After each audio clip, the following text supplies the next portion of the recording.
They robbed me at gunpoint, took my Averex coat, and I think I had like a half ounce of weed and maybe a little bit of crack or something. I don't know. I know it was a little something in there. You know what I mean? A little something. And the crazy thing is, I overpowered them, but then I remembered where I was. I overpowered them, and they didn't have to take anything from me. But I'm doing them like I think I'm down south. And not in Brooklyn. Not niggas down south, because people would take your head off too. But in my mind, it wasn't on the level that it was in Brooklyn. So when I realized, yo, like, these niggas will shoot you and then go home and have a bowl of cereal, like nothing happened, I was like, all right, let them get my code. Let me stop playing. Let them get the code. Because they wasn't trying. If they really wanted to shoot me, it would have been a done deal and nothing to talk about. This was in Santee. This was that. No, Santee. Yes. No, Santee. At the old Howard Johnson. So you already know what I was there for, what I was waiting on. So, you know, like, come on, it was crazy. You know what I mean? It was crazy. That's crazy, man. It's crazy. That's how I'ma know you rich. You know what I mean? Right. We all had that moment. Right, that moment. Think about it like that. I'm passionate about it. You know? Yeah. That's what we doing over here. Talk about it. We talking about manifestation over here, man. Look. I can go on and on. Yeah, you do a lot of things, man. Yeah. You do a lot of things. David. What's up? What's going on, King? Salute to you, man. Salute. I appreciate you coming through. Thanks, man. No doubt. In the building. For the people that don't know you, who are you?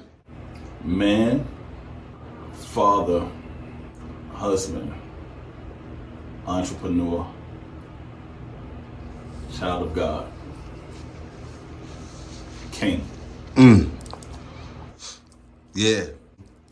Very precise, man. You said exactly who you are, man. That's super dope, man. I'm glad that you were precise with that, because most people are asked that question. They go into this elaborate space about what they do. Those are offices that you described, you know. What do you do? I know I'm gonna leave something out, but I'll just say, even as a father, I protect, provide, guide, consult, counsel, love, understand, forgive. You know, the list can go on and on. As an entrepreneur, I promote other entrepreneurs. Yeah. I provide necessary information to entrepreneurs, other entrepreneurs. I also equip other entrepreneurs with the tools and the know-how to become better entrepreneurs. Yeah. I spread love, unity, peace. Yeah, man. As a child of God, I forgive, I pray. Yeah. I give, I love, I create. As a king, I rule, I change cultures, I create waves, I light fires. Right. I establish kingdoms. I honor and cherish my queen. I raise queens. Come on. I raise kings. Talk about it. You know, so, yeah. I think that's really good for people who don't know you. But for the people that do know you and that may have a misguided view of who you are and what you do, what would you say to them? It's crazy, because I had a sibling of mine that said that, she's kind of confused on this wave that I'm on. You know what I mean?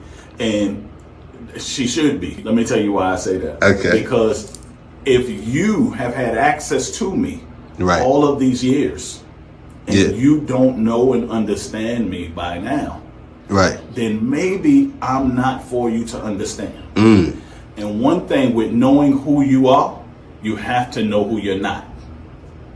And one thing with knowing who you're not is you have to accept that you're not for everybody. So the first thing I would say to those who thought they know me or claim to know me or whatever the case may be is, if you know me, you knew me. And if you knew me, you know me. And if you ever find yourself in a place to where you're questioning if you know me or not, then chances are maybe you have outgrown your need for knowing me. Ooh. And now I have to know, and you have to know, that you don't have to know me and that you're not here for everybody to know. I think when you do that, you ease a lot of anxiety. I think that you take a lot of pressure from off of yourself, you know, and then you have to ask yourself too is, do you even still want to know me?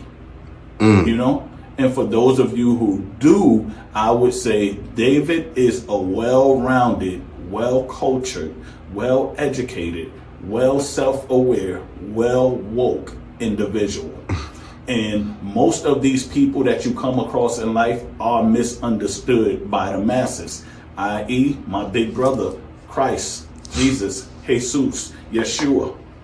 He was misunderstood by the masses in the culture of his time. Yeah. Why? Because he was so well-rounded. One day he was preaching. One day he was turning water into wine. One day he was telling people to drink and be merry. One day he was providing people with the alcohol by which they could drink. So I'm sure he confused a lot of people. One day he was saying, forgive them, Father, for they know not what they do. The next day he was in the temple fighting people and throwing them outside of it. And the people that thought they knew him did not understand what he was doing, so much to the point and to where they wanted to kill him.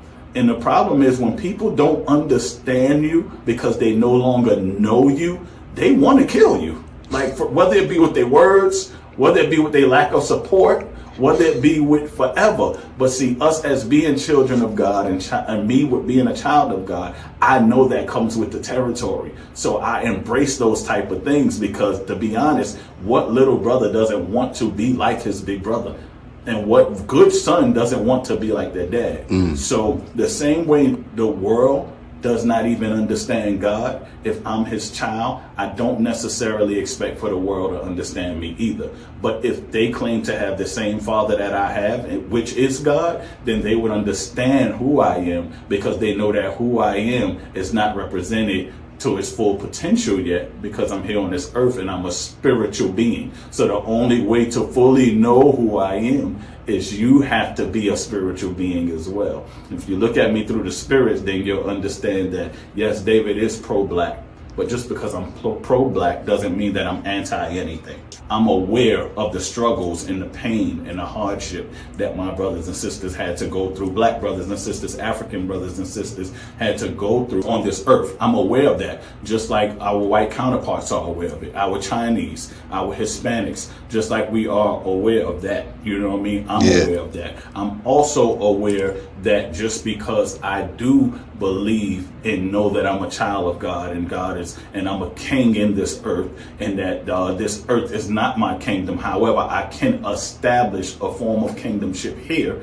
I also understand that there's no way that you can claim to be from a place and put it here and not try to display where you're from, where you're at. What I try to do is I try to merge every part of me of who I am into one thing. That way, whenever it's necessary for me to be the activist, I know how to be the activist. Whenever it's necessary for me to spit bars, I know how to spit bars. Whenever it's necessary for me to preach, I know how to preach. Whenever it's necessary for me to just be a dad, I know how to just be a dad. Whenever it's necessary for me to be the businessman or the husband or the entrepreneur, I know how to balance those to the point, and I'm doing a good job, to where nobody doesn't know what one thing that I am, because I don't want to be known for one thing. I don't need no cameras. I don't need no lights. I don't need no position. You know, I am who I am. You know what I mean? And I understand that I don't have to sit on your council boards. I don't have to sit on your school boards. Right. I don't have to be on no ballots. A lot of people have the position,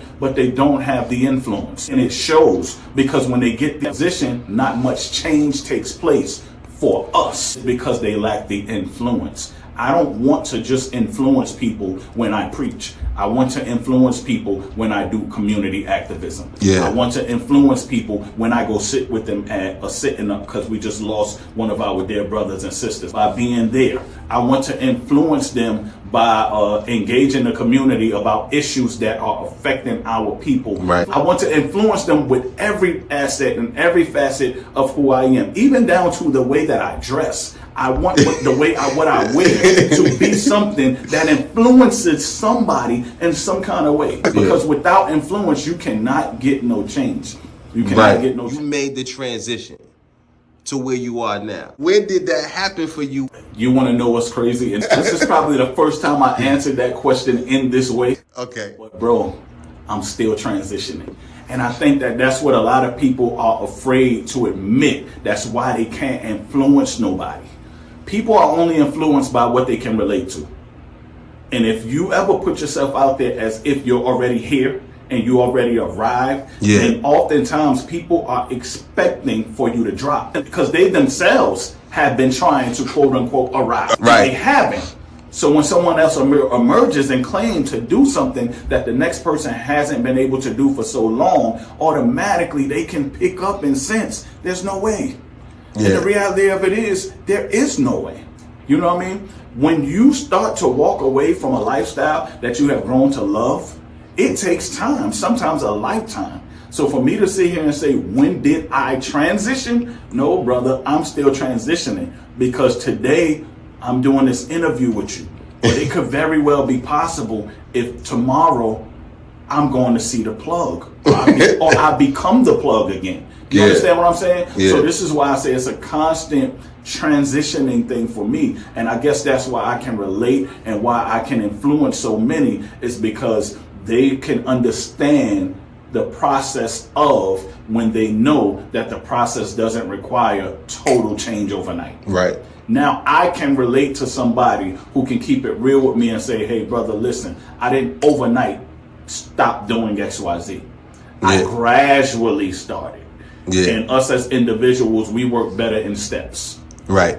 We were designed to evolve in steps. You know what I mean? Yeah. So when we put on this overnight transformation of lives or the expectancy of overnight transformation of lives, those who are in the struggle can't relate. Can't connect. Because they used to steps.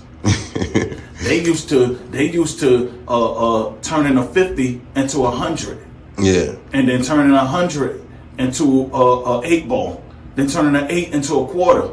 Then turning a quarter to a half to a whole to a key. They used to that. Right. So now when you tell them, oh, go to church, say I'm saved, and then boom, start preaching. Yeah.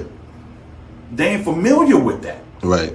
But if you tell them, hey, just say yes to God, open up your heart, open up your life, allow him to gradually change the things that you know yourself because of the God in you. Right. You know yourself don't make no sense and need to change. Now they're more patient with themselves, they're more patient with you, they're more patient with God, and it helps them understand that they possess a power and it's just released as they continue to grow and take steps. That's dope, man. Talk to me about Creating Miracles. Creating Miracles Life-Changing Corporation. That's a corporation, nonprofit corporation that I am the CEO and founder of, along with my wife. I was living and working in Baltimore City at this private school around the time where the Freddie Gray incident happened. Yeah. And while I was at the school, I experienced some things that I really didn't like. You know. And racism was continuing to be more evident in America, and not only in America, but even in my life, to the point where I got tired of it, you know, to the point to where I literally almost caught a charge because I was disrespected by a white counterpart. Yeah. And I know people like, well, how you got disrespected? Did you get disrespected because they hit you, they talked to you? They didn't do nothing to me per se. It was a statement that she made against my young black brothers and sisters. And I did not like it. It was disrespectful to me. And one of the statements was she was more interested with them learning how to obey authority and discipline than she was about them learning the curriculum that was there at the school. And I thought about this book by Carter G. Wilson called The Miseducation of the Black Negro. Yeah. And in that book, it talks about how they target where they're going to build prisons by the behavior and disciplinary problems that they have in the black communities inside their elementary schools. Right. When I heard her say that, I went and I spoke to my boss and let him know my issue was with it. And he told me that my place here is to do the job that they hired me for, not to make a change. And it was in that place where I realized I can't do this no more. Yeah. I cannot front as if I don't know what's going on behind the scenes, even if it's putting money in my pocket. Because right now I see it's going to take a miracle in order to reverse the culture of our young kids that's being targeted for prison at an early age. And the things that entice them are the things that are being promoted that Right. makes them ready for prison, Yeah. i.e. the music we listen to. Right. The image that's portrayed of us black men in the media. Yeah. What you see on TV or whatever. I said, it's going to take a miracle. And God spoke to me and said, well, create it. Wow. And thus creating miracles, life-changing corporation. And creating miracles, even though it was created in Baltimore, it ended up relocating, or put it this way, it ended up doing its greatest work in South Carolina, the Clarendon County area. You know what I mean? We had this end of the summer block party that we used to do every summer. And what we would do is we would get like as many HBCUs that we could to come out so that we can show people step by step how you can get signed up for college. We also got people signed up for college. We gave away over 100 backpacks filled with school supplies to less fortunate kids. We did free food. We did entertainment, prayer. We had the voters registration committee was out there. They actually were getting people registered to vote, which was a crucial election during that year as well. Right. Getting people to vote, showing felons how they can still vote, because you know a lot. I thought once you become a felon you can't vote. Yeah. But no, it's ways around That it. you You know can what I get mean? around That you can be eligible to vote. So we showed that. USC was out there. We had South Carolina State was out there. Central Carolina. Yeah. Yeah, all of these people out there, you know, it was awesome. And this is what I mean by influence. Right. In that town, the mayor never showed up to that event. Yeah. This event reached the numbers over 1,000 people showed up. Right. The mayor never showed up. Who is the mayor? I think his last name is Bagley. I don't know. This was when I realized that we were definitely creating miracles and changes was being made. Yeah. I asked one young man who was the mayor of Somerton, and he said King David Michael Blandon. I can't make this up. Listen. It was in that moment that I realized that if I only changed that one young man's life, Yeah. it's all worth it. I caught a lot of heat because I told people I don't care about the name of a school. That we have more bigger fish to fry. I'm not knocking nobody for what they want to fight for, but don't get upset with me when I say I don't care about that fight. I'm more concerned that my homeboy killed my homeboy brother in a senseless act of violence. Right. You understand? I'm more concerned that his cousin a few years earlier, was killed by another one of my homeboys. What's even more crazy is we all was homeboys. I'm more concerned about that. Let's Right. talk about gun violence. Yeah. Let's talk about suicide prevention. Let's Yeah. talk about domestic violence. Let's talk about stuff that's really, whether they change the name or not, we need to figure this part out. We have to make Yeah. sure that the people coming up after us understands the culture and understands their responsibility to the culture. Yeah. One thing I try not to do is tell people what they don't have to do. Yeah. You know what I mean? You know. Right. But what I will do is tell them what I do. You know. Right. And how I did it and why I do it. Right. And if you find yourself somewhere in there, then I'm for you. Yeah. If you don't, I'm not, and that's fine. It's okay. You know what I mean? Like, I gotta be a fool if I sit here and I say I don't listen to Quan music. I'll be lying. I'll be lying if I Right. don't say Yo. I don't listen to Big Tit. Bang! fans. I was amped when I heard the song Deputy Green, but I'll also be lying if I said that I'm looking at it more than just entertainment. I would never want the young people coming up to think that this is what you should aspire to be. No, it's just like a movie. We can't knock these guys for doing what they do to make money no more than we can knock a Tyler Perry for dressing up like a woman. That's what you do. You got to find your way, you know? But as for me and mine, and if I'm going to speak, I have to speak from both sides. This leads back to you have to be confident in the fact that you are not for everybody. That's and everybody is not for you. A lot of these preachers and pastors from the area that I know and whom I've known well for years, you know, I don't know them now because clearly I just don't get it. Right, you know, right. It just wasn't for them. Something went crazy, you know what I mean? Right, right. But like they don't want to have this conversation because rather than admit that they've been doing it wrong for years and getting it right, they'd rather continue on in their wrong and hope that it goes unnoticed. Yeah. You understand what I'm saying? Like, I had a couple of pastors came out and engaged the community concerning the name of that school. Right. But none came out and engaged the community when we were providing assistance for the flood victims. Right. None.